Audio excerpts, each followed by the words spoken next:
All right, and I'm back again for What is Spirituality Part 6. I didn't even put the Part 6 in there, but spirituality is definitely tied to art.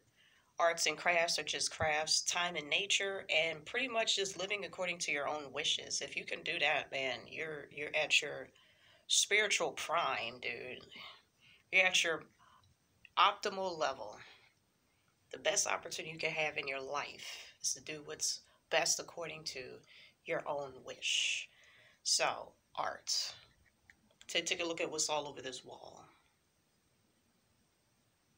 And then that piece of poetry right here. The inner child loves the while happiness is always overdialed. It is a time to have arts and crafts styled. Every line there rhymes. And this is pretty much my number one talent is poetry. And other people recognize that as my talent. You know, back in eighth grade, we had like a poetry project where I had to write an entire book. And I may have remembered some of them, or I might not, but it was like the best project. I wish I still had it. I think it's at the other house, the house I lived in during the time of the childhood when I was in eighth grade, writing that thing out. More like teenage years, adolescenthood rather. But yeah, this is a part of that spiritual journey is knowing what you're good at and whether or not you're interested in sharing that with the world or just enjoying that with yourself, which I have done that and, enjoyed it with myself and stuff like that. I just thought it would be fun to do that. And then, did it as classwork and then published it. Eventually got around to publishing the stuff on Amazon. And I was like, dude, this is cool. I could do this as a living and also for just self enjoyment, and stuff like that. But go back to the whiteboard, crafts. Well, that's also a craft. You call that a craft too. Time and nature. If you really, really enjoy nature, I've stressed this enough. Okay, I've stressed that enough. That's why I drew that picture to use as an example. Why is that up there? To just remind you that that is a part of the spiritual journey. Some people just want to be without civilization for a long ass time. They really do.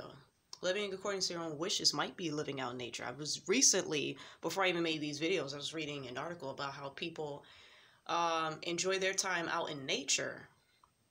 They enjoy their time out in nature. Without civilization, without utility bills and all that other stuff. They said, why do all this junk when you could just, go fishing, spear fishing, bow fishing, foraging, whatever it is that's best for you. You can eat acorns, you just have to boil them and stuff like that. That's just another example of spirituality. Some people's spiritual journey is all about just being out in nature and not, wanting to depend on a system for the rest of their life. You don't have to have an EBT card to depend on a system. Technically, if we're working a job, that's almost like being dependent on the system. For me, I don't look at it that way. It's more like we just got to do what we got to do. If we're going to, enjoy going to some places that might cost something. You get what I'm saying? We just do what we have to do sometimes.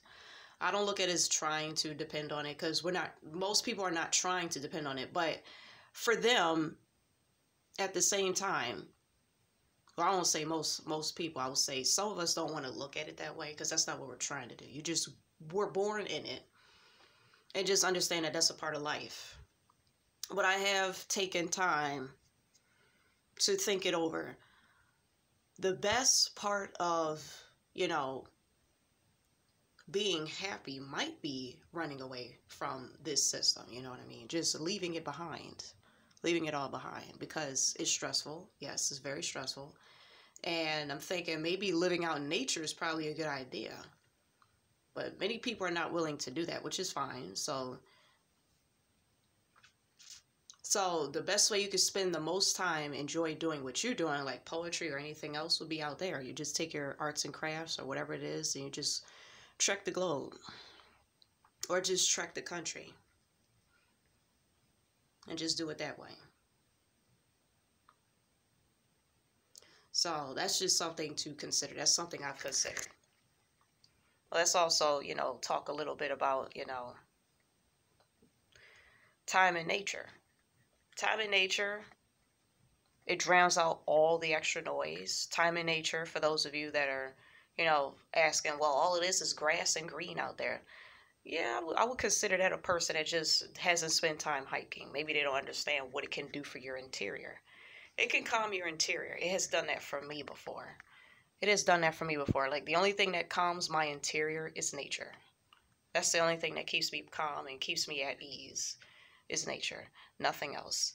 It's not other people, no offense to anybody else in the world. It's not other people. It's not